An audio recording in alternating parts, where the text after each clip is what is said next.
बिस्मिल्लाहिर्रहमानिर्रहीम। अस्सलाम वालेकुम। घर को तबाह कर देने वाले परिंदे और जानवर। घर में बतख हो तो झगड़ा नहीं होता, घर में उल्लू हो तो नहुसत आती है, घर में घोड़ा हो तो बरकत आती है, घर में कुत्ता हो तो फरिश्ते नहीं आते, घर में कौवा आए तो नहुसत आती है, घर में सूर आए तो लानत बरसती है,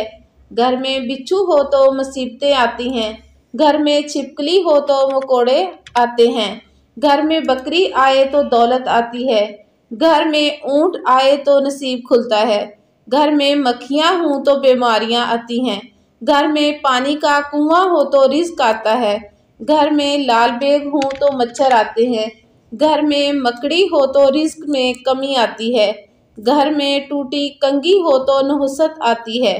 घर में फाख्ता हो तो दुश्मन पैदा होते हैं, घर में कबूतर हो तो मुश्किलात आसान होती हैं, घर में बेरी का दरख्त हो तो आसेब आते हैं, घर में लाल चुमटियाँ हों तो मुश्किलात आती हैं, घर में रात की रानी का पौधा हो तो सांप आता है।